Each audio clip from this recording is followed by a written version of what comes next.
Maya Zapata, muchísimas gracias. Muchas gracias. No, hombre, un placer. Muchas gracias a ti.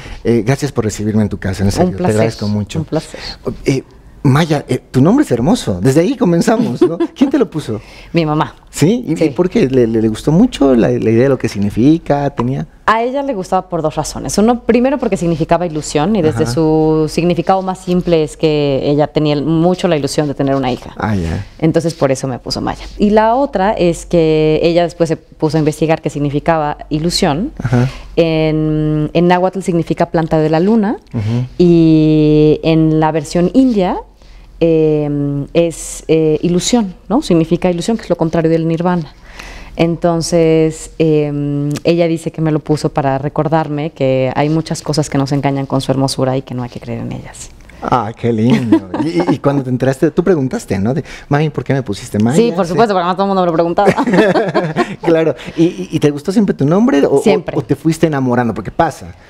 Siempre me gustó, sobre todo porque causaba fascinación en los demás, Claro. ¿no? No es un nombre que se usaba mucho en esa época. Yo no conozco mujeres mexicanas Ajá. de mi generación que tengan este nombre. Ahora ya es bastante más común, hasta los perros se lo ponen. No.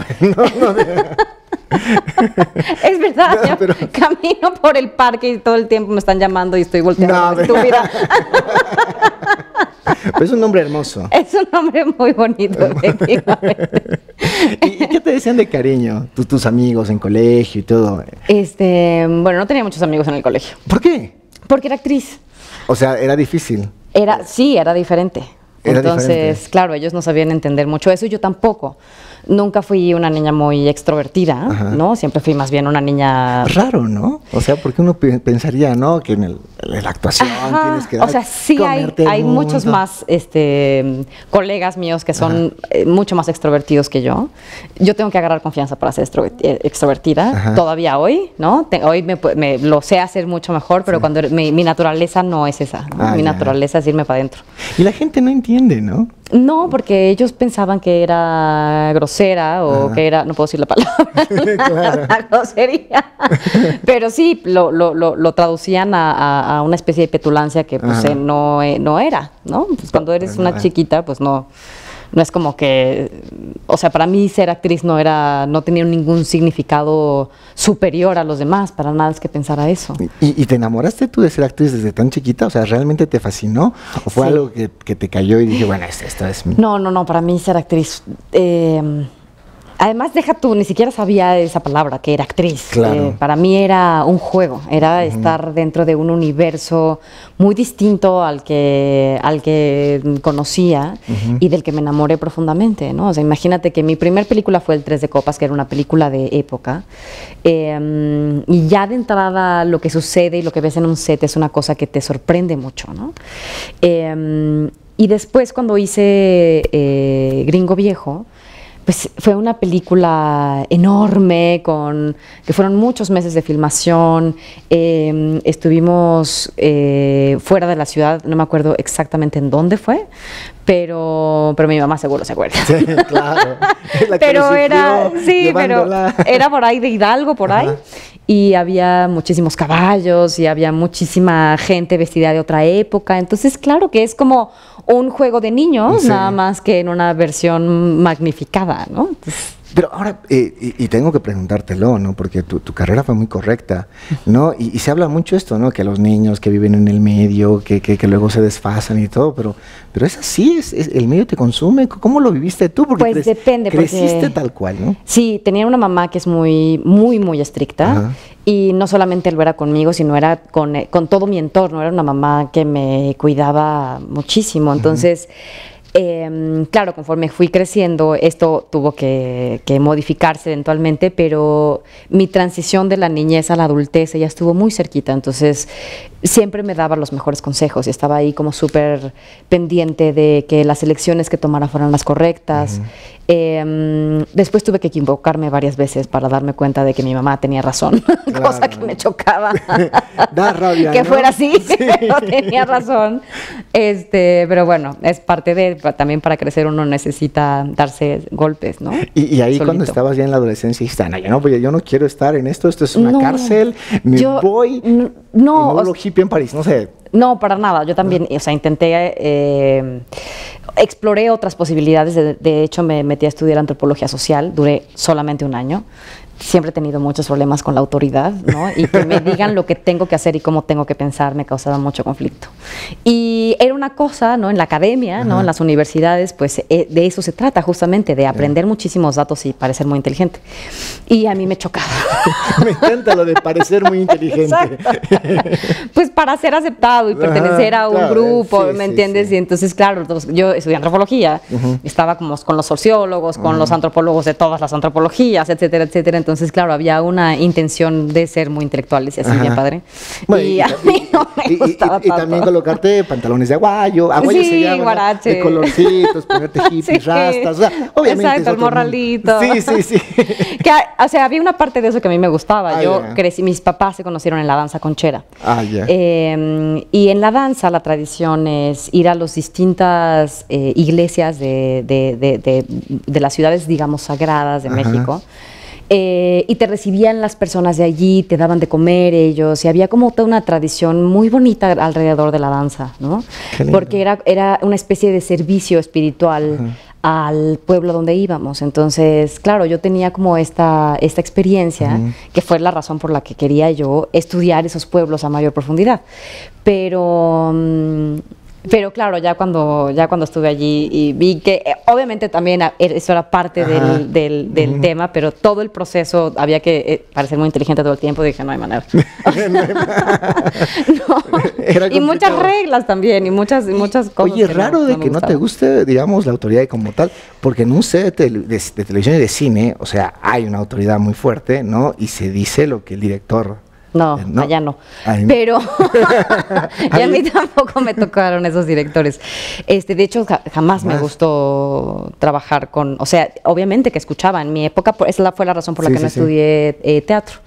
Porque se usaba, ¿no? Que los directores o estos grandes maestros, estas grandes vacas sagradas, usaban su poder, su inteligencia, su talento, para, desde luego, crear grandes artistas, pero también el sistema que se usaba en esa época era un sistema distinto, era un sistema que rayano en el abuso, ¿no? Un poquito. Totalmente. Entonces, no estaba padre. Te cuento que en Sudamérica se sigue, tal cual, las vacas sagradas. Estamos cambiando eso. Sí, acá, qué bien, qué bien. Sí.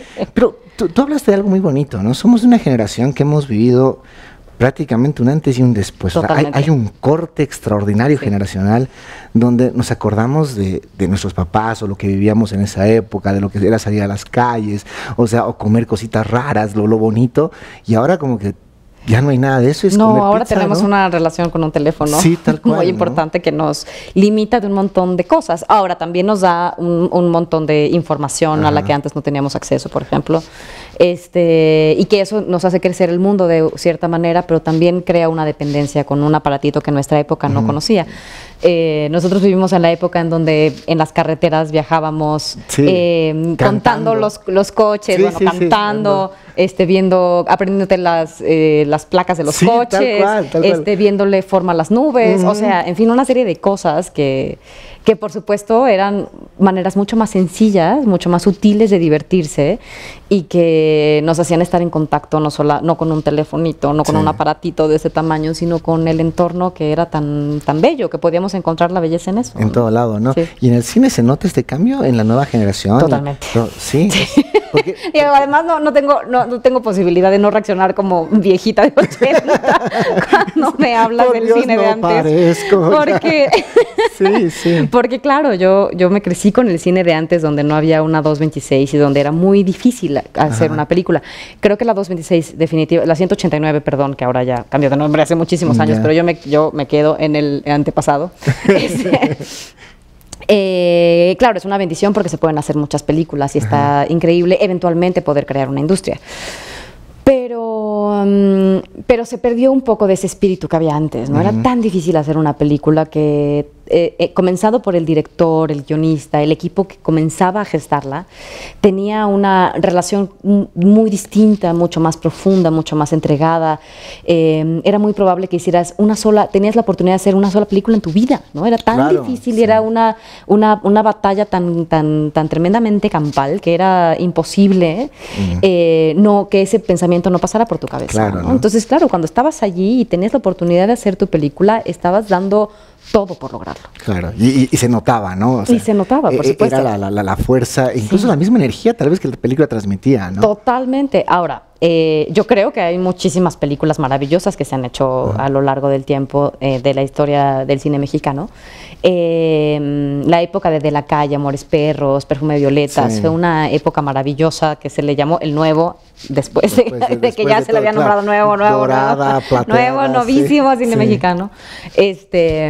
Y que a mí me tocó vivirlo con una cosa muy bonita, pues. O sea, fue una época realmente muy bella, conocí gente maravillosa, desde Gerardo Tort, Marina Stavenhagen, en fin, ¿no? Gente que hace y que sigue haciéndolo con muchísimo amor y con muchísima entrega, ¿no? Tú cuando comenzaste esto, sabes, desde tan niña, ya tenías tanta experiencia a tus 10, 12 años, ¿sentías que ibas a decir, oye, ganar un Ariel, no, cero. Ganar el reconocimiento de la gente, hacer películas en Hollywood, que es cruzar, bueno, le llaman el charco a algunos cuando cruzan de un lado a otro, pero eso es cruzar barreras en todo sentido.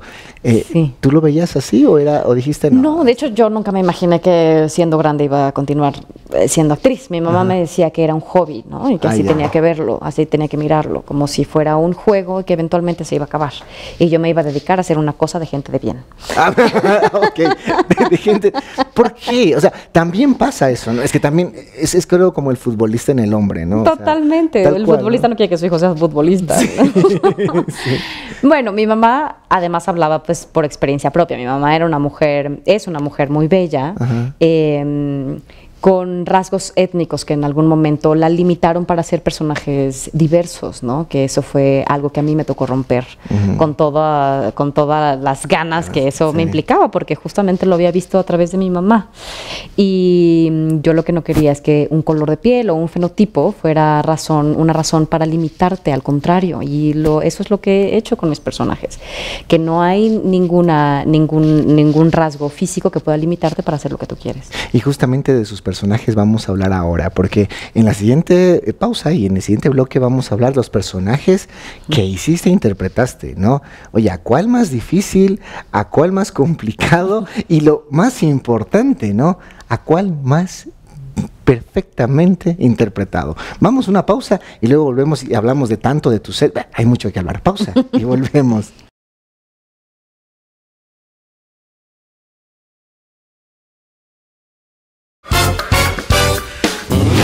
Maya Zapata, actriz mexicana que es conocida por sus apariciones en una variedad de películas, programas de televisión y telenovelas. Es conocida porque el año 2018 encarnó a la fallecida sensación del Tex-Mex en la serie El secreto de Selena, y también por interpretar al personaje de Alicia en la película La misma luna del año 2007. El debut de Maya Zapata como actriz ocurrió en la película El Tres de Copas de 1986. Más tarde apareció en la serie de televisión Superondas en 1989 y su primer papel recurrente importante fue como Rocío Lozano en la serie Soy tu fan. Maya ha ganado varios premios por su actuación, incluyendo Mejor Actriz en los premios Ariel en México en el año 2002. También ganó el premio a Mejor Actriz en el Festival de Cine Internacional de Guadalajara por su papel en la película El Mago del 2004.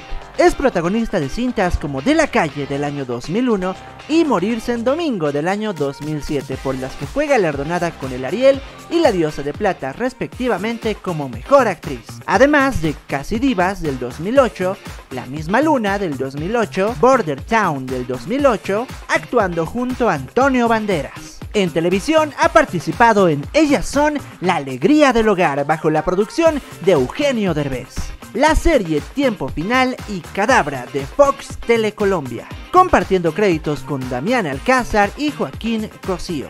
Y aún queda más por descubrir de Maya Zapata en el ¿Quién diría?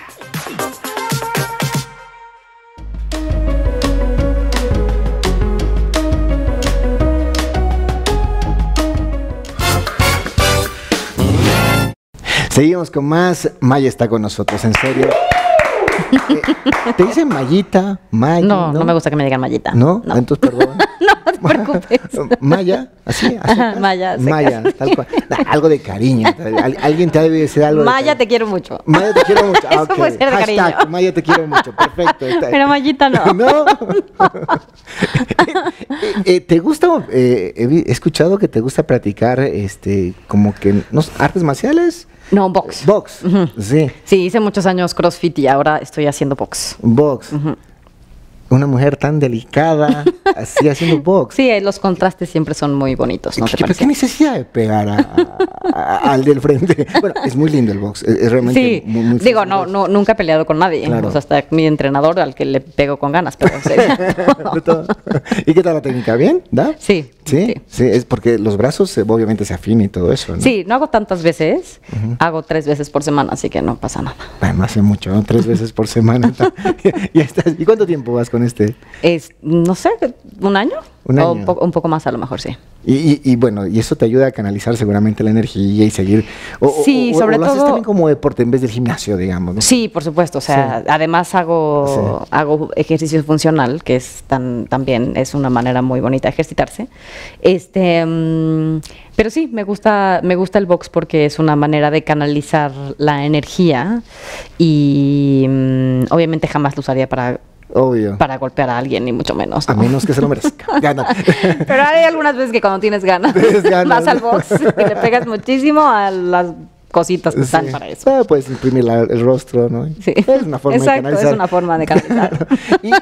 Y sabes que me gustó mucho también el hecho de que ¿tú eres vegana realmente o vegetariana? No, ¿No? no para nada. ¿Para Eso nada? no sé dónde se dijo, pero sí, no soy vegana. Porque Solamente, escuché y dije, claro, tengo una alimentación que no incluye gluten, azúcar, lácteos. o sea, para muchos eres vegana. Ya. Sí, no, pero sí, Claro. pero como carne. Qué Como bien. carne, intento que sea ecológica en la Claro. medida de lo posible. Como huevo, o sea, así como muchas cosas. Es una alimentación, digamos, porque bueno, tuve que hacer la dieta de la cándida hace un año. ¿Qué es la dieta? La dieta de la cándida es un hongo que está en el cuerpo y que a veces prolifera más de la cuenta, o sea, se desequilibra en el Ya. cuerpo, porque todos tenemos cándida y es lo normal que haya. Y entonces la hice para equilibrar la cándida ya. y entonces para tener una mejor calidad de vida, porque estaba enfermándome de muchas cosas y efectivamente funcionó.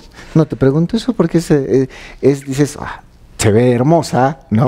Mejor que hace 10 años, algo está haciendo, ¿no? Entonces, si la bandera del veganismo, vamos por ahí. Yo la verdad no sé si o sea, respeto muchísimo a la gente que es vegana y la gente que decide comerse lo que sea o dejar de comerse lo que sea es absolutamente respetable. Yo lo que creo es que sí, efectivamente, todas las cosas que están allá afuera están para alimentarnos los unos a los otros, pues es la ley natural Claro. de la vida. El problema es que somos tantísimos que eso se ha desequilibrado, ¿no? Totalmente, ¿no? Entonces se ha industrializado de tal manera que entonces no hay ética para alimentarnos. Ya no se trata de alimentarnos, sino se trata de vendernos un producto y ya ni siquiera es para no morir de hambre, sino Sí, para claro. alimentarnos estúpidamente. Claro, totalmente. Entonces, eso es un poco complicado. O sea, entiendo la idea del veganismo, pero también entiendo que el cuerpo necesita ciertos alimentos y ciertas... Yo te soy franco, yo no entiendo la idea del veganismo. Digo, está bien, pero ¿en serio? No sé, Plankton, pobre Bob Esponja. No, un chiste tonto, porque la verdad creo que todo tiene un límite y siempre que lo hagas moderadamente en la vida creo que está bien, ¿no? Sí, Eso es- o sea, estaría mucho más padre que regresáramos al origen de tú tener que matar tus propios animales, ¿no? Claro, no, Cosa que yo totalmente. no sé si me atrevería, la verdad. ¿Viste alguna vez? Porque antes pasaba. No sé si tuviste la posibilidad, no sé, de irte al campo y decir, están Sí, invitando la familia de mi mamá es la de gallinita. Azochiapan, Morelos. Ah, ya. Entonces allí sí se mataba la gallina y Sí. se hacían la gallina que además tú criabas y Ajá. tal, ¿no? Te encariñabas y luego te la comías. Oye, sí, cruel suena, ¿no? Sí, pero era así, ¿no? Era así, el guajolote. ¿no? Era otra. Y ahora ya hasta eso se está perdiendo, Dios, realmente no ha cambiado tanto. Sí, nos escandaliza, de hecho. Sí, y sin sí, embargo, sí. nos lo podemos comer en el súper, que eso es como lo... Es como que es raro, ¿no? Sí. Y justamente te preguntaba esto de alimentación porque hiciste personajes extraordinarios, ¿no?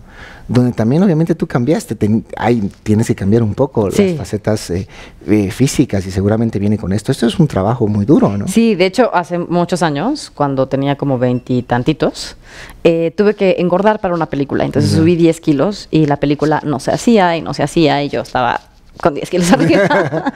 Hasta que ya de repente ya no me... Al principio me encantaba porque yo siempre fui muy flaquita. Ya. O sea, cuando hice De la Calle, yo pesaba 47 kilos cuando empecé la película. Y terminé la película por el estrés y la comida, porque comíamos en lugares así, en donde fuera. Sí. O sea, era Claro. la comida del De toda la filmación. ajá, de la filmación, el catering de la filmación, pero pues estábamos en el aire libre, Sí. en unos lugares no tan higiénicos. Entonces, claro, me enfermé y terminé con 37 kilos, imagínate. No, estaba Sí, en los huesos, durísimo. Entonces yo siempre fui de por sí muy flaquita, pero bueno, después de eso fui mucho más flaquita. Como a los 5 años es que me proponen hacer esta película, justamente Gerardo Tort, y entonces subo 10 kilos, la película no se hace, y entonces ya eventualmente dije, no, tengo que volver a bajar. y ahí Y ya, fue. ya, ya. Y lograste, digamos, siempre mantenerte el peso. Fue Sí, no es un problema, más bien para mí es un problema aumentar. Aumentar. Aumentar. Hasta bendecida para eso, ¿no? No, pues, no sé, sí. ¿Cómo eliges tus personajes? Porque si hay actrices que pueden decir que han tenido personajes difíciles, eres tú. Pero tú los eliges. Sí. O ¿cómo son? Sí, mira, en algún momento, después de la Calle sobre todo, y después de dejar antropología social, yo necesitaba interpretar personajes que tuvieran algo que decir, ¿no? Interpretar personajes que no tenían voz, y entonces yo quería darles voz a esos personajes que de otra manera no hubieran sido escuchados, ¿no? Entonces interpreté a muchas indígenas en Casi Divas. Hice a Francisca Jorge, que es una oaxaqueña. Igual en Border Town, que es la película que habla sobre las muertas de Juárez, también interpreté a una oaxaqueña. Bueno, De la Calle interpreto a una niña de la calle que no era, o sea, ella no venía venía de la Ciudad de México, pero bueno, en condiciones en las que no se supone que debía vivir, ¿no? Claro, totalmente. Y entonces, claro, yo lo que quería era hablar de esos personajes y muchos años me dediqué a hacerlo. Hasta que eventualmente me di cuenta de que estaba mandando un mensaje incorrecto. Es decir, Sí, que... o sea, ¿lo sentías así? Sí, cuando fui a Oaxaca, es una anécdota que he contado muchas veces. Una vez fui a Oaxaca de vacaciones, estaba justo preparando el personaje de Francisca Jorge y estaba entrevistando muchachitas de Oaxaca para saber cómo vivían y entenderlas un poco más a profundidad, del Istmo de Tehuantepec particularmente. Y una señora en el mercado me dijo que por qué seguía interpretando mujeres pobres, jodidas, y no voy a decir la palabra, pero no muy inteligentes. O ella se refería a que eran dejadas, mujeres dejadas, ¿no? Que efectivamente no todas las mujeres mexicanas éramos así, que ella era una mujer que era dueña de su negocio y era una mujer que no tenía, o sea, que ella no pasaba por su cabeza poderse dejar o pasar por una historia como de las que yo contaba, Claro. ¿no? Entonces dije, tiene un punto y muy importante, ¿no? Claro, así como que fomentar un poco ese machismo, tal vez, ¿no? O sea, o esa Sí, idea de la fomentar mujer como esta idea de la sumisa, debilidad de la mujer. Claro. Que no necesariamente es así, y no solamente es una cosa que les pasa a las mujeres débiles también, Claro, ¿no? no. Entonces me di cuenta que estaba fomentando un estereotipo que no estaba padre. Y entonces dije, qué bueno que me lo mostró, porque obviamente me pasé llorando todo el camino de regreso, así de que he estado haciendo estos últimos años, pero bueno, no importa. Es un poco parte, está bien. Pero me hizo darme cuenta que necesitaba cambiar y transformarme, que las mujeres estaban viendo en mujeres como yo, porque además es importante decir que en la televisión mexicana no la piel morena es una piel que estaba dedicada a la interpretación de la servidumbre, ¿no? Y eso cambió con los años, pero sucedía y nadie se lo cuestionaba entonces, ¿no? Y las protagonistas, incluso, bueno, simplemente María, sí, incluso siendo una mujer indígena, era interpretada por una mujer blanca, ¿no? Totalmente, ¿no? Entonces, claro, era una cosa importante que decir, vaya, o sea, yo estaba diciendo que con mi color de piel solamente podíamos interpretar esos personajes, claro, y no lo iba a permitir bajo ningún concepto. Totalmente, ¿no? Ahora, ¿qué pasa? Esta es una crítica social muy fuerte, ¿no? Que incluso está pegando al mundo. Iba a decir una atrocidad. El mundo mundial. Mundo mundial, iba a decir. No, pero bueno. Al mundo mundial. Al mundo mundial, ya, se entiende. Se entiende. No, pero con esto, por ejemplo, que has debido escuchar, ¿no? De que la sirenita, ¿no? Que va a ser interpretada por... Sí, me pone muy de nervios esas conversaciones de la gente, que es bastante tonta. Exacto, y tú dices, ahora, la verdad es de que, o sea, ¿entiendes el por qué? No, yo no lo entiendo, pero... O sea, el por qué la industria lo hace, ¿no? Por ser técnicamente correcto, pero no debería... O sea, y ahí entra ese paradigma de decir, oye, ¿qué les pasa? O sea, si lo interpreta, que lo interprete porque realmente da al personaje con lo que se quiere, pero no por ser éticamente correcto, ¿no? O sea que... Yo creo que fíjate, ese es un tema que he discutido muchísimo con muchísima gente y entiendo, por supuesto, las cosas no se pueden hacer porque sea políticamente correcto. Exacto. Pero sí se puede hacer si se nos da la gana de hacerlo, porque ¿por qué no? ¿Me entiendes? Exacto, eso sí. Y creo que no lo vemos, naturalmente no lo vemos. Y menos en nuestros países, ¿no? O sea, sí es verdad, aquí en México, si no hubiera habido mujeres como yo, como Vanessa Bauche, o como otras mujeres que además, Vanessa sobre todo fue duramente criticada por nuestro gremio cuando ella hablaba de estas diferencias en el color de piel, y ni siquiera tenemos un color de piel en su versión más oscura, claro, ¿me entiendes? Claro. Que representa a una parte importante de la población en México. Tal vez incluso hasta la mayoría, ¿no? Pues no sé si la mayoría, pero sí muchísima gente, sí. ¿no? Mira, yo te cuento un poquito de nuestro país, en Bolivia. Por ser políticamente correcto, en Bolivia hay un problema con la mujer de pollera. Se le llama mujer de pollera a la chola. Chola es una mujer que tiene justamente polleras bastante largas, muy de la colonia. ¿Sí? Es una vestimenta típica que lo usa mucha gente allá, ¿sí? Y era la chola, de la comunidad indígena. De la comunidad indígena, claro, ¿no? Sí. Que viene, ¿no? Sí. De los aymaras, de los quechuas, viene mucho de eso. Entonces, es como una evolución que tuvieron y vino la chola. Y era completamente discriminada, ¿no? O sea, y obviamente, o sea, la chola solo era para ser empleada en un momento, o sea, esto pasa en todo lado y eso lo vivimos. Sí. Como latinos somos capísimos como para volverlo así. Pero hubo un momento donde hubo una revolución, ¿sí? Y por ser políticamente correcto, por ejemplo, ahora en la televisión, ves en programas de televisión a una chola, ¿no? Y la verdad es de que eso es lo triste, ¿no? O sea, es por ser políticamente correcto y no porque se lo gane. Entonces entramos a ese problema, ¿no? ¿Y qué hacen? Lo mismo que los conductores. O sea, conducen el programa, están en la faceta, tanto así que chicas para entrar a ser conductoras, ¿no? Prácticamente se visten de pollera para entrar a la conducción. O sea, bueno, ¿cuántas veces nos hemos vestido nosotros de rubios? Seguro, a eso va. Pero esto es si no existieran estas medidas, no lo haríamos. De ninguna manera lo haríamos, porque no nos damos cuenta.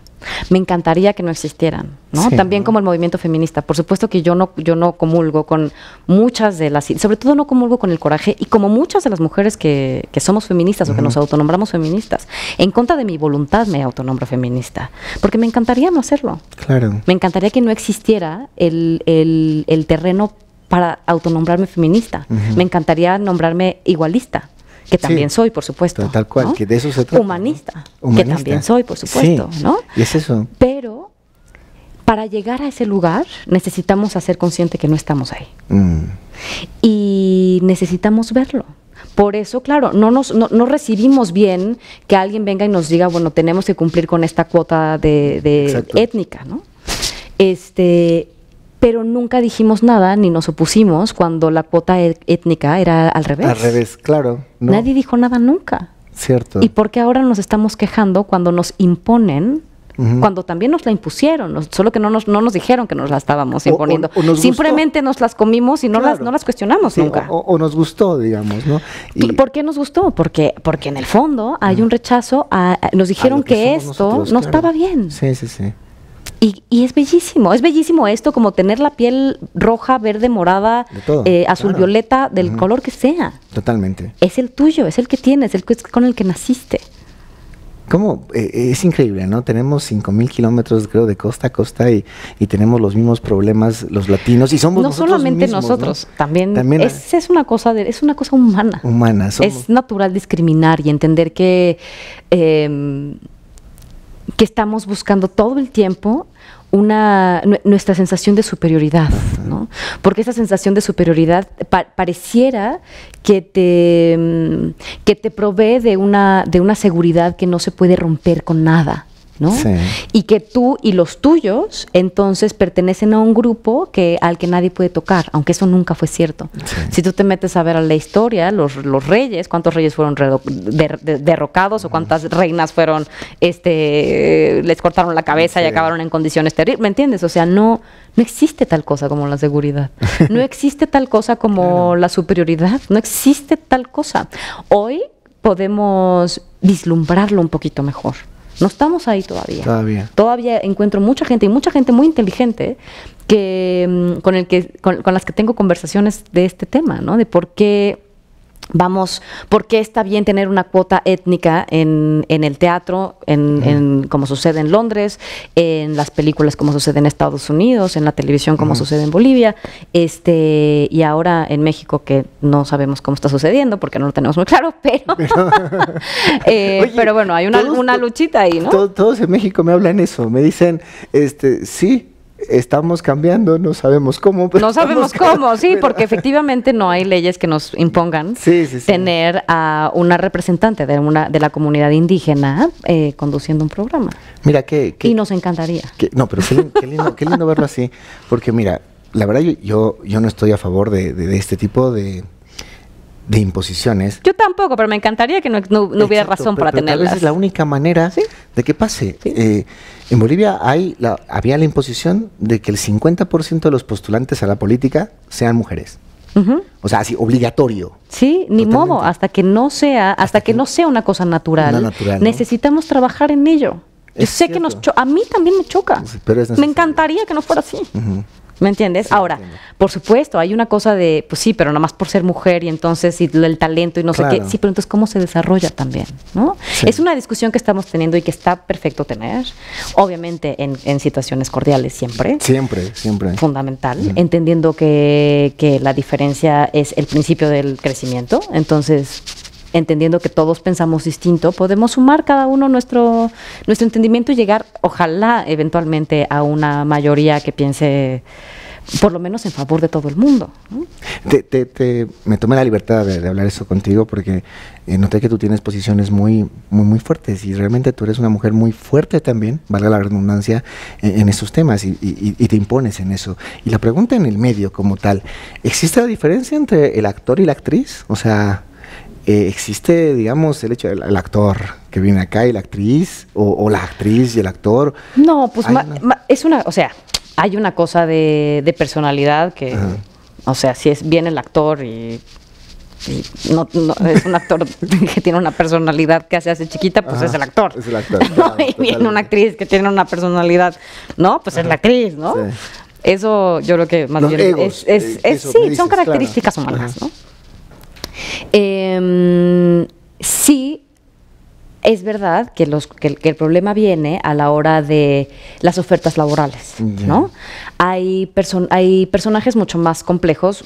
Bueno, yo no creo que tengamos una escritura digna del talento que se tiene en nuestros países, ¿no? Todavía no.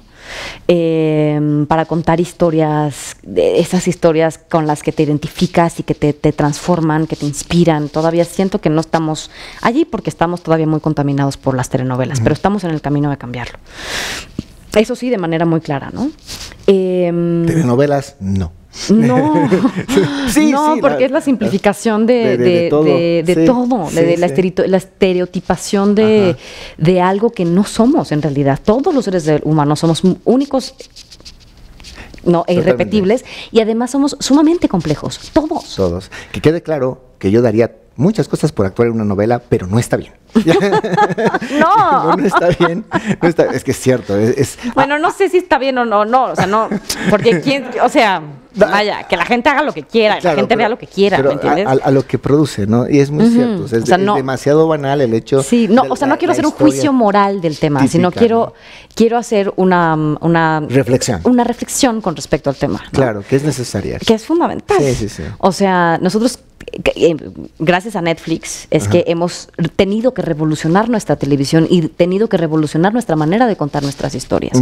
Porque empezamos a competir con historias como House of Cards, como Las chicas de la cárcel, ya no me acuerdo cómo se llaman, Orange is the New Black, La Casa de Papel, en fin, historias que es cine europeo, ¿no? De altísimo nivel, que no podíamos disfrutarlo, porque obviamente las compañías latinoamericanas se cerraban, ¿no? O sea, como que hacían una trinchera para que no veamos la calidad extraordinaria de actuación hispana, de otros en Europa, sí, ¿no? sí. Y La Casa de Papel con Netflix viene a romper y dices, por amor de Dios, o sea, los españoles no solamente habían sido malos traductores, ¿no? O sea, no, exacto.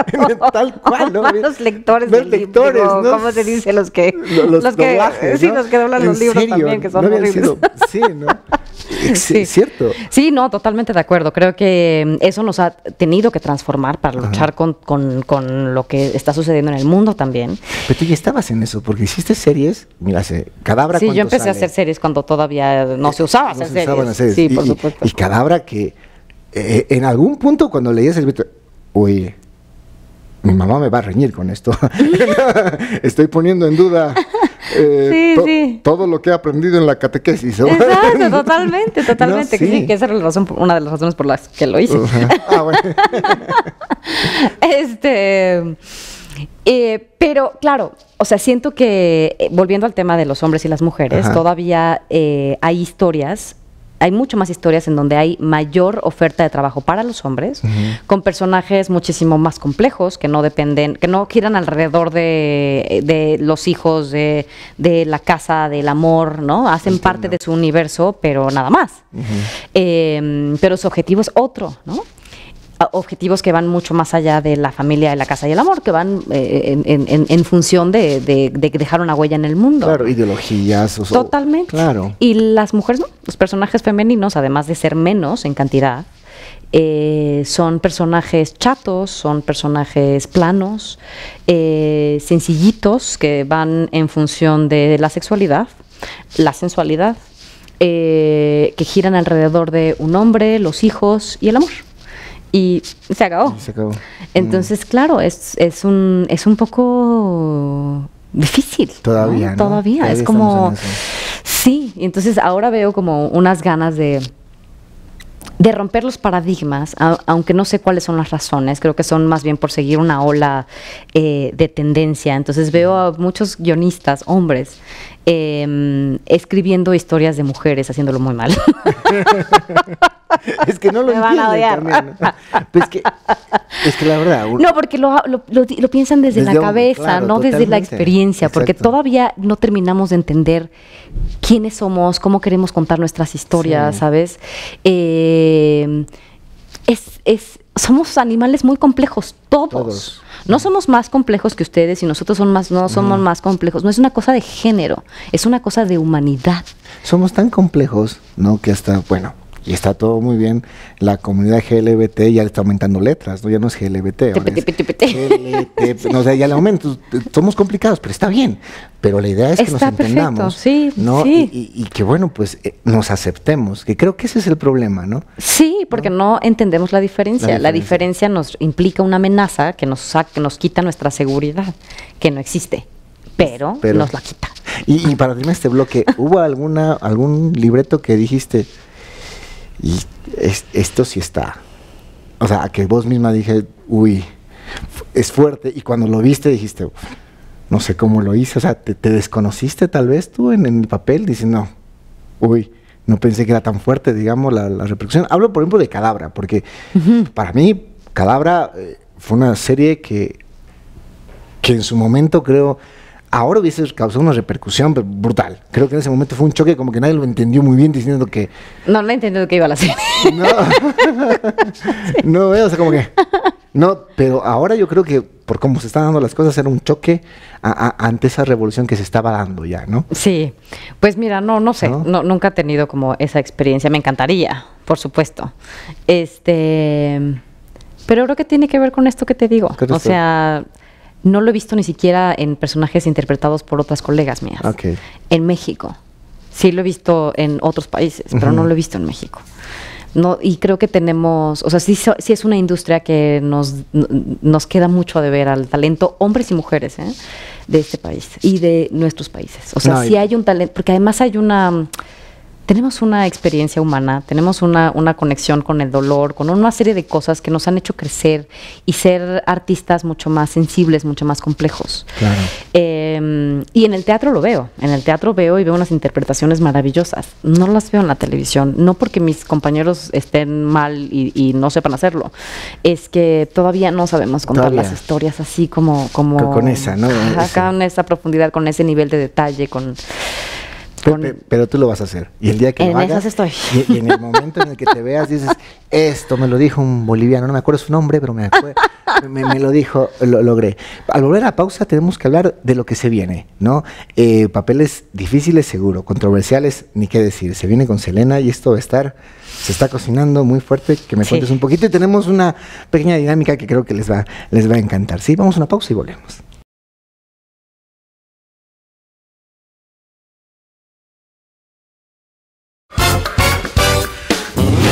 Maya se caracteriza por su interpretación de personajes complejos e intensos, con un gran contenido dramático, y en contraste es una excelente actriz de comedia. Su primera aparición en cine fue a los 3 años en El Tres Copas junto a Alejandro Camacho y Humberto Zurita. También ha participado en videos musicales como Ángel de Amor de Maná y El Culpable Soy Yo de Cristian Castro. El 2014 regresa al teatro con la obra La Acera de Enfrente, con la que inauguraría una nueva etapa en su carrera al tener la oportunidad de convertirse en productora. En 2014, Maya Zapata incursiona como conductora de televisión en el programa Primer Impacto de Canal 22, en donde presentaba artistas dedicados al quehacer teatral en un formato de entrevista. El 2020 incursiona como dramaturga con Luchitas, vía Zoom sin COVID, obra corta perteneciente al proyecto de la compañía productora Tercera Llamada, en la cual además también actúa. En el mes de mayo del mismo año estrena su segunda obra breve, Mala Malena, transmitida también por medios digitales, esto debido a la pandemia. En esta segunda producción también se desempeña como directora, teniendo bajo sus indicaciones a la actriz Mayra Batalla. Su vida personal es también interesante, sin embargo, lo que más debe impactar es lo que logra en su caracterización como Selena Quintanilla. La vas a ver cantando, bailando y vestida con los trajes más icónicos de la reina del Tex-Mex. Tenemos más por conocer en el siguiente bloque acerca de Maya Zapata.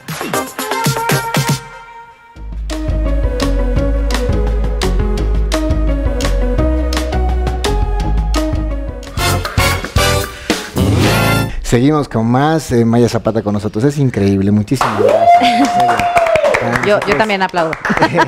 Es hermoso. Primero, gracias por recibirnos en tu hogar. No, muchísimas gracias. Para mí es un orgullo, para el equipo también. Nosotros venimos de tan lejos para conocerlos ustedes, porque su cine, su arte, mexicano, ha traspasado todas las fronteras latinas, y hay cines que se llaman México, en Bolivia, ¿no? Hemos hablado de las novelas, hemos hablado de películas, todo se difunde allá, y ustedes han marcado, ¿no? Y son nuestro a seguir, que eso es algo que creo que hay que reconocerlo siempre, y estás en en un mundo donde sí se puede vivir de esto, del arte, de la pasión. Sí, completamente. Y eso es hermoso, ¿no? Sí, sí, ¿No? sí, muy bonito. ¿Cómo fue la experiencia con esto de Selena? ¿Cómo te llega el libreto? ¿Cómo lo viste? Pues mira, llevaba muchos años, cuando cumplí 30, tuve una crisis con respecto a ahora, ok, ya hice lo que quería hacer, ¿no? Ya diversifiqué los personajes, he interpretado personajes los que yo he querido, ¿no? No todos, obviamente, porque me quedan pendientes los grandes personajes, no solamente que los quiero contar para mí, sino los quiero escribir para otras personas, para otras mujeres también. Pero claro, tuve una crisis al recibir ofertas que es eso, que estaban dedicadas nada más a mamás, a mujeres enamoradas que amaban a un hombre muchísimo y así, entonces, y que ya, eso era todo lo que hacían. Entonces, claro, me empecé a aburrir muchísimo y ahí empecé a producir un rato, teatro. Empecé a producir. Claro, hiciste obras muy lindas, ¿cierto? Sí, hice La Casa de los Espíritus, una obra que se llamó La Acera de Enfrente, otra que se llamó Feroces, que fue todo un éxito y fue muy divertido hacerla. Y ahí encontraste una faceta divertida, distinta, ¿no? No, maravillosa, eso es lo que quiero hacer siempre. Ser yo la que dice cómo se hacen las cosas. Esa era la idea. No es obedecer, es hacer obedecer. Exacto. Bueno, no hacer obedecer. Con razón les gusta, ¿no? Organizar el numerito, Claro, ¿no? Obviamente no sola. Ana Bracho, que ha sido mi socia toda mi vida, desde que empecé a producir teatro. Es mi colega y mi hermana y lo hemos hecho juntas, ¿no? Pero claro, sí, esa es una faceta que desde luego quiero seguir haciendo toda mi vida. Sí. ¿Esto del teatro es tan diferente como dicen con el cine? Sí, ¿no? Totalmente. ¿Totalmente? Es que, claro, es que en el teatro empiezas una historia de principio a fin y no hay posibilidad, o sea, si te equivocas, por supuesto que siempre somos seres humanos, nos pasa todo el tiempo, pero lo tienes que resolver en el momento para seguir siendo fiel a la historia que estás contando. Entonces es un arte, es el arte que te hace crecer, que te forma sin lugar a dudas mejor que ningún otro, ¿no? Tal cual. Dicen que el teatro, así como en la televisión, dicen que hacer tele, ¿no? es una profesión. Pero hacer radio es una pasión. Creo que es algo parecido, ¿no? Con el teatro, ¿no? Realmente el teatro es una pasión. Creo que es entrar a ese mundo, a la célula de la actuación, ¿no? O sea, es otra cosa, total, ¿no? Eso sí, es un universo completamente diferente y además tienes que ensayar muchísimo para llegar a conseguir el resultado que estás buscando. Y el hecho de reírse, ¿no? De repente y te miras y dices, no sé, sí, es hermoso. Sí, ¿no? es padrísimo, a mí me encanta. ¿Te enamoraste? Me enamoré totalmente. Y después de allí, te digo, dejé de hacer, o sea, hice solamente la película de Peter Greenaway cuando vino a México a hacer Einstein en Guanajuato.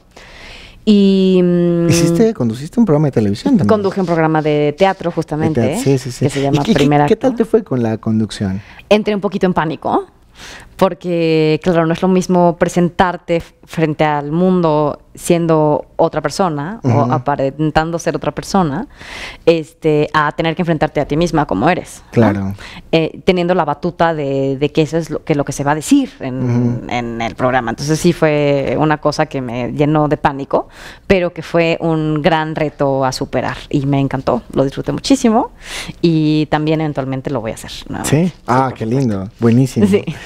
Y ahí me contabas, ¿y estabas en eso? Ajá. ¿Cómo llegó el papel de Selena? ¿Cómo fue?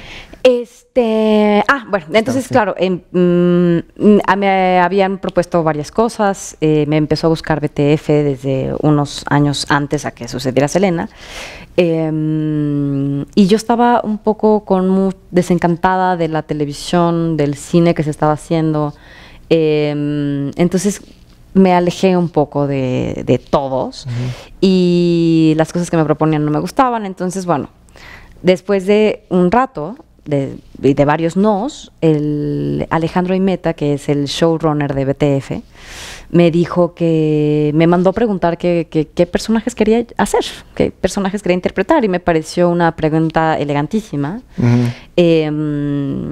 porque no necesariamente esa es la manera en la que en la televisión se solía hacer. Claro, pues, claro, ¿no? decir, a ver, ¿qué quiere hacer? Exactamente, Sí, no, o sea, claro. supongo que con las estrellas grandes, pero claro, las estrellas de Televisa y esas cosas, pues eran, digamos, diferentes, ¿no? Ah, pero tú eres grande, por favor. por amor de Dios. No, pero me refiero a que, claro, tienen, o sea, tienen una manera distinta de Ah, ok, conducirse, entiendo, ¿no? entiendo. Hacen cosas completamente diferentes. Ujú. Cuentan estas historias que estereotipan, entonces, claro, es diferente. Entonces, claro, yo le conté que lo que quería hacer eran personajes complejos, que mostraran mujeres con distintas caras, que una mujer podría ser de distintas maneras, que no importa cuál era su extracto social, que siempre había una historia que contar interesante detrás de cada una de ellas y que no las estaba yo viendo, ¿no? Y que si él en algún momento tenía una oferta como esta, que yo estaría encantadísima de aceptarlo, porque me Ok. gustaba muchísimo que me hubieran preguntado algo así, ¿no? Ujú. Me hablaba de alguien que tenía una inteligencia distinta y que me gustaba mucho. Yo quería trabajar, yo quiero trabajar con esas personas, ¿no? Sí. Y me encantó. Entonces, después me mandó una propuesta de un personaje que era una periodista en el César, una periodista que buscaba la verdad. Entonces era una periodista que comienza siendo periodista de deporte y después se convierte en una periodista de opinión, de política, ¿no? Y fue un personaje que disfruté muchísimo de hacer, fue un reto enorme. Y me encantó trabajar con BTF, me encantó trabajar con Ale, con Mariano Carranco, que además a Mariano lo conozco hace mucho, que es productor también, de allí, en fin, con Disney, etcétera, etcétera, y fue encontrar como una familia muy linda. Y después, cuando yo terminé mi último día en la serie de El César, me preguntó Ale si quería, que estaban planeando hacer la serie de Selena y que si a mí me interesaría en algún momento como hacerla, ¿no? Claro. Interpretarla. Y entonces yo le dije, o sea, ¿dónde Obvio, firmo? sí, claro, ¿dónde está? ¿No? Exactamente, Sí. ¿dónde firmo? Como, obvio. Obvio. Le dije, claro, me encantaría, por supuesto. Selena es un personaje que es muy querido y por supuesto, ¿no? Entonces, bueno, hubo que hacer y preparé un casting, primero yo, sola, y después hicimos un callback, que además a mí no me gusta mucho hacer castings, sobre todo por eso, porque los personajes las escenas que te mandan no necesariamente son para demostrar tu talento histriónico, Claro. ¿no? Porque pues hay unas escenas que son así como de, ya sabes. ¿Tienes Pero- alguno de esos, así en paréntesis, alguno que dices, ¿en serio me vas a hacer esto? ¿En un casting? Sí, no, sí tengo muchísimos, pero no te los voy a contar. Pero tan grave es, sí. No, sí, no, bueno, o sea, El rostro lo dice mucho. ¿no? sí, unas cosas que tenemos que hacer los actores a veces. Pero bueno, por eso decidí hacer, y desde entonces, desde hace muchos años, que hago solamente los castings que implican un reto, Claro. ¿no?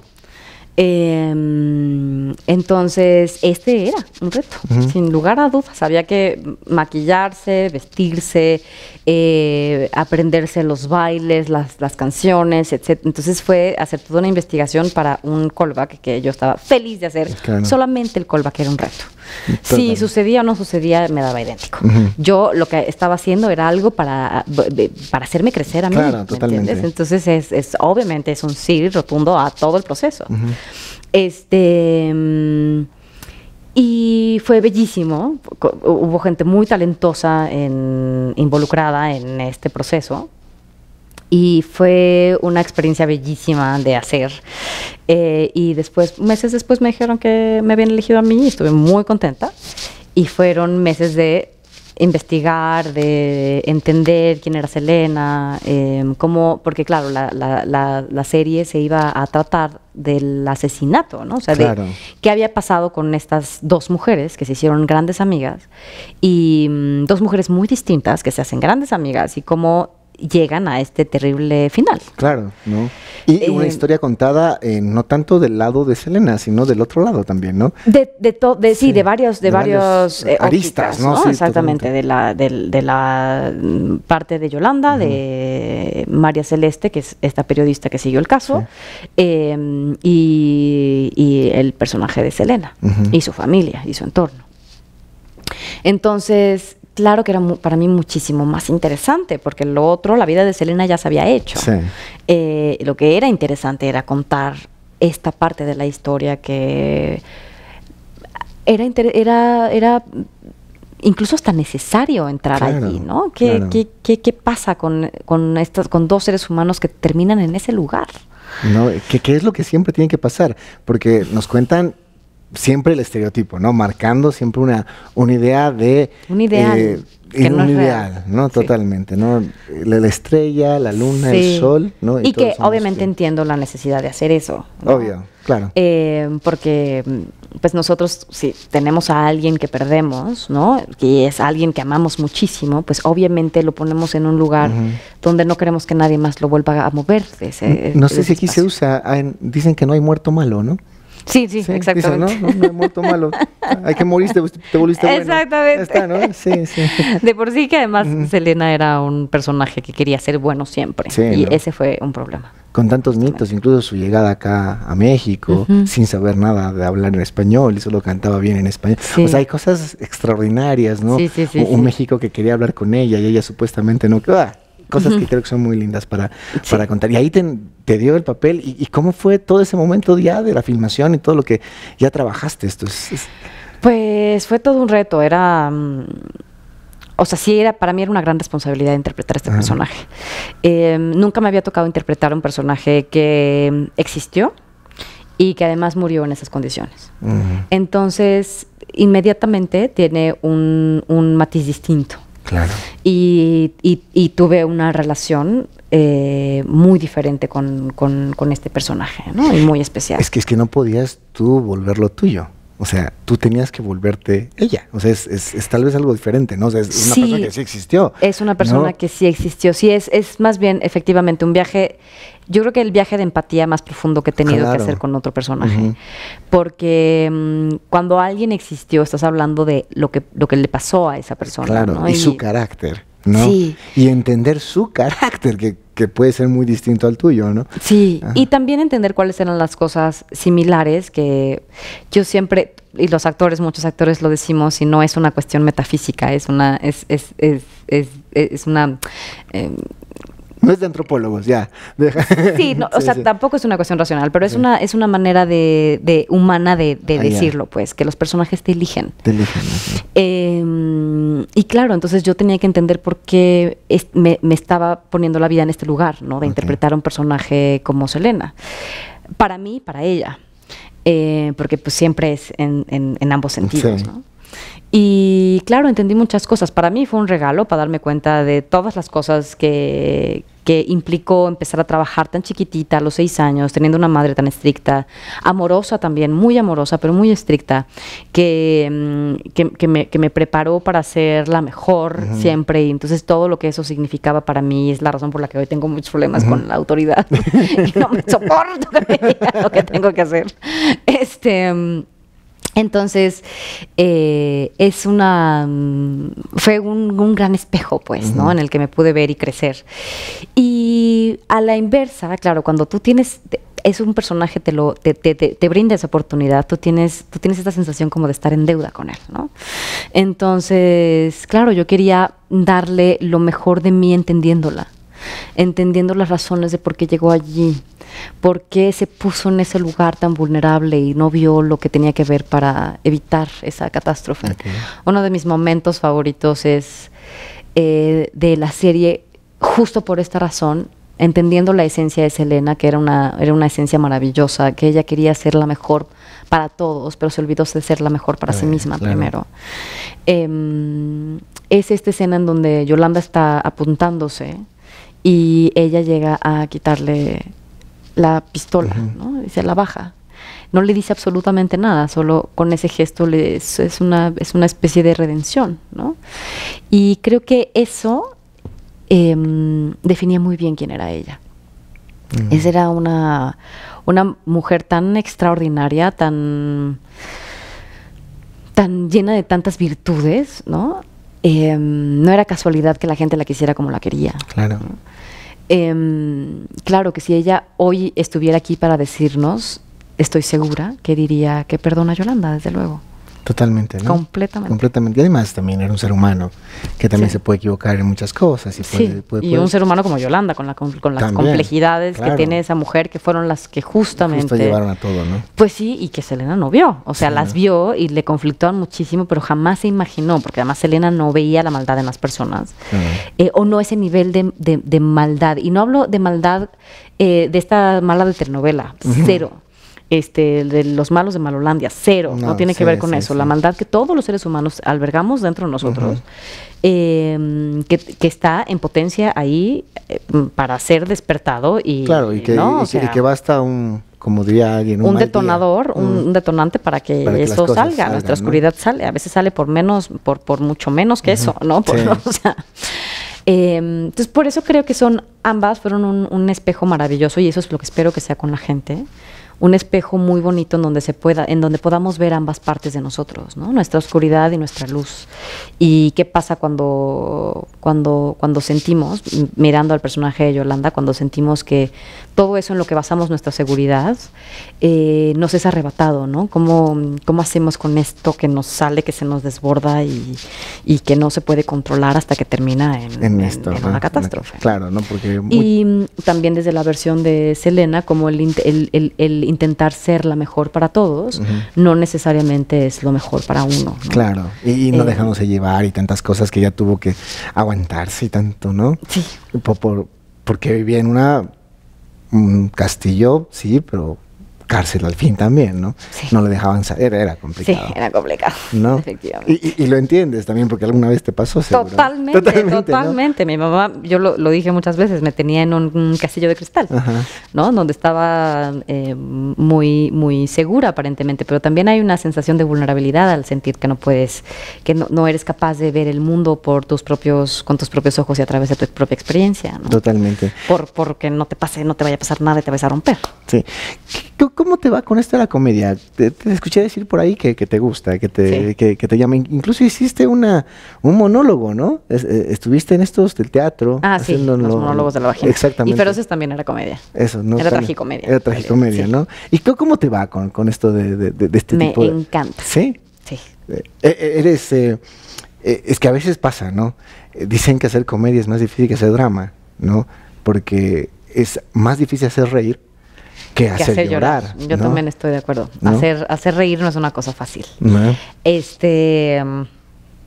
Digo, en el humor que a mí me gusta. ¿Cuál es tu humor? Eso iba.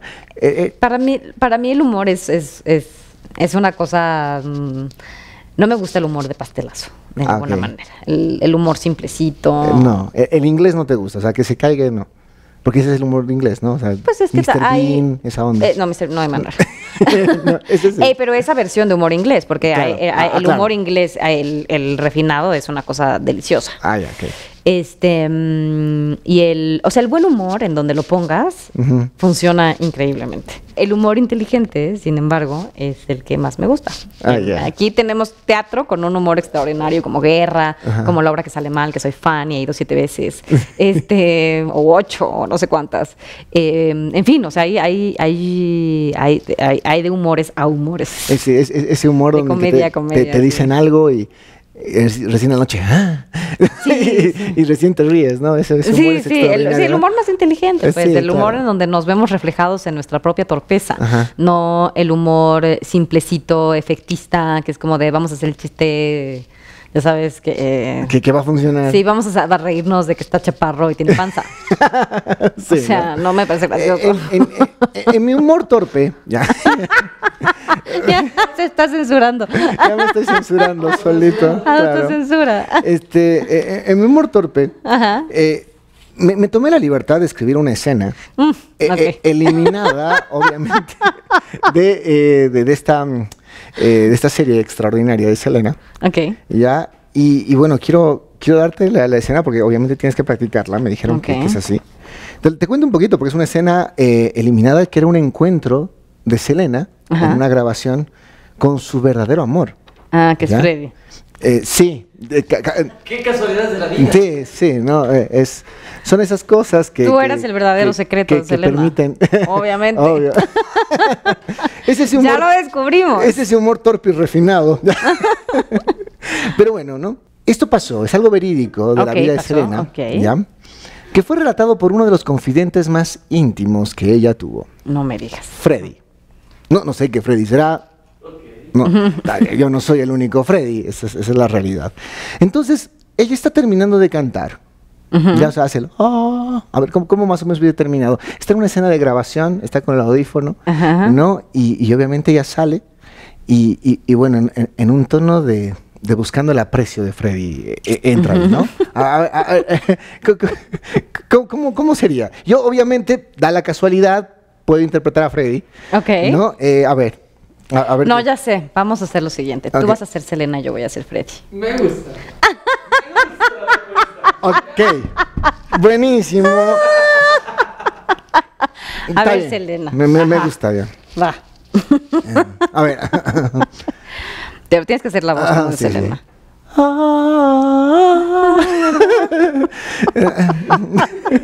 Cualquier cosa. A ver, Dime la verdad, Freddy. ¿Te gustó? Claro, te salió muy bien. Si eres capísima. ¿Qué significa eso? Capísima viene de capo, allá en Bolivia. Eres Selena, eres Selena. Ok, sí, ¿no? En personaje. Capísima viene de capo. No, lo que pasa es de que capo es...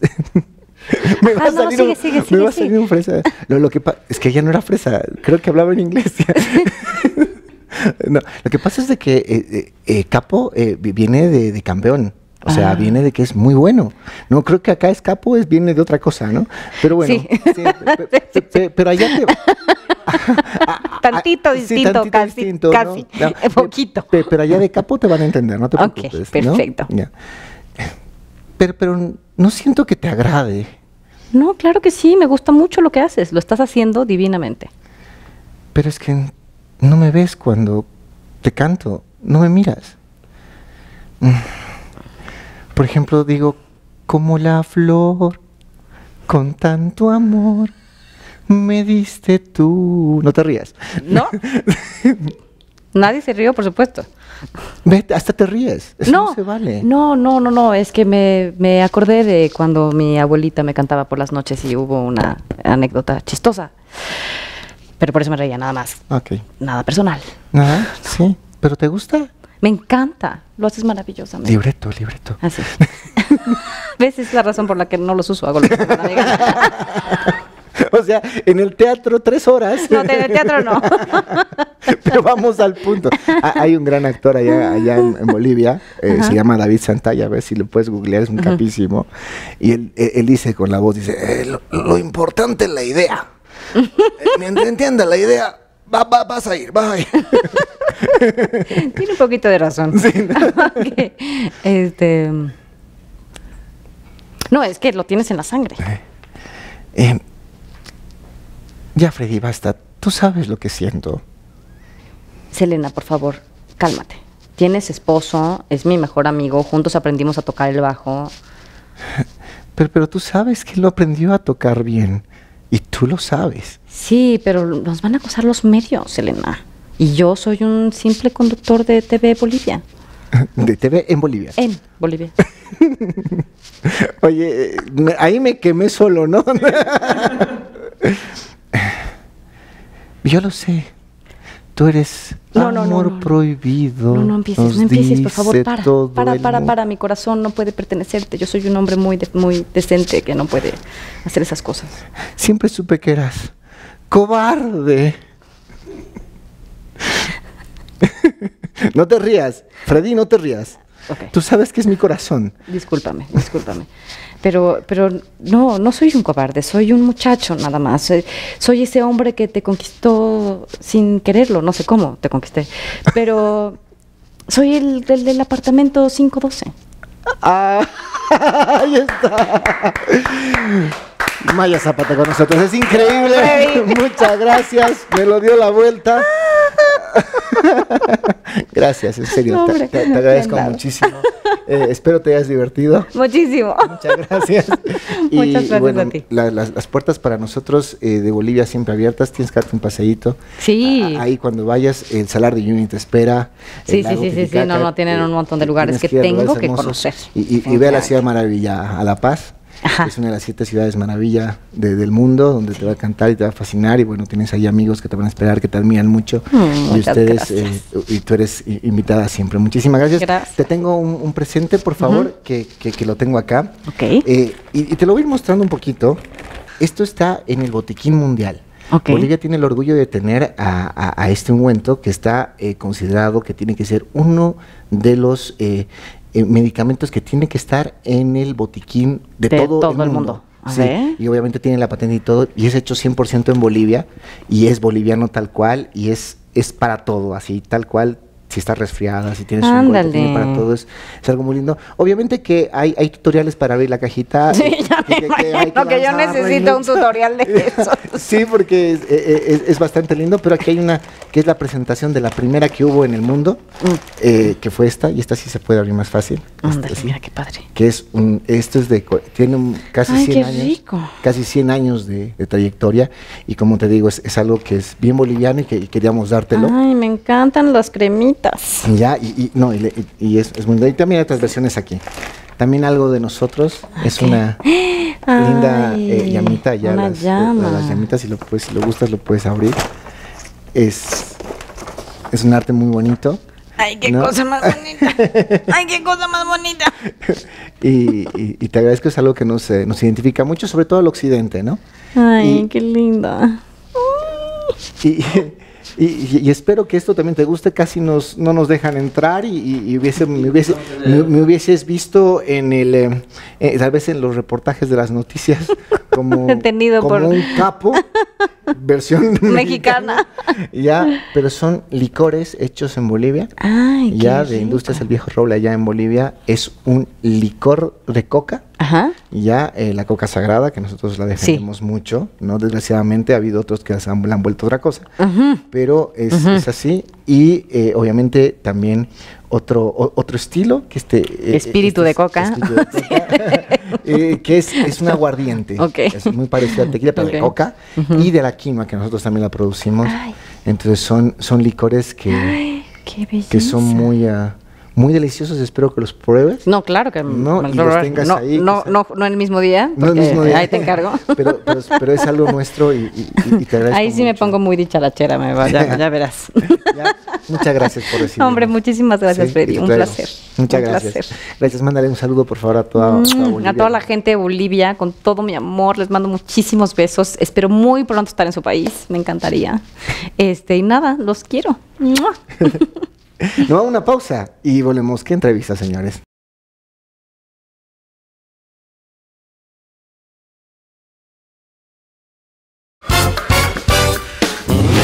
Maya Zapata apenas tenía 6 años. Cuando era pequeña, sufrió de abuso sexual. En una entrevista reveló que tenía 6 años la primera vez que sufrió de abuso sexual, y aunque no quiso dar detalles, dijo que a mí se me enseñó que uno tiene que aprender a cuidarse. Una vez que eres grande, tienes que sanar las heridas de la infancia, y eso me ha hecho una mujer más entendida, más comprendida del dolor, y esas historias a una la transforman, la llevan a crecer. Maya Zapata ha trabajado en casi 40 producciones. La protagonista de la serie de Selena Quintanilla, basada en el libro de María Celeste, es muy cercana a Marina, la hija de su pareja. Maya Zapata se rehusó a leer el libro de María Celeste. Quería leer el guión sin preconceptos, indicó, para poder construir a la Selena que estaba en el guión. Interpretar el personaje de Selena le requirió un intenso entrenamiento físico. La estrella contó que debió tomar una clase de baile que duraba 1 hora todos los días. Los papeles que le llegaban antes de interpretar a Selena Quintanilla eran de mujeres tradicionales, como las amas de casa o eternas enamoradas. No le fue fácil convertirse en Selena Quintanilla. Maya Zapata dice que vio horas de entrevistas y buscó hablar con personas que conocían el lado de la cantante que no estuvo a la vista del público. Como un dato bastante curioso, Maya Zapata ha asegurado que Selena Quintanilla se le aparecía en sueños. Les invitamos a conocer más de Maya Zapata en el ¿Quién diría?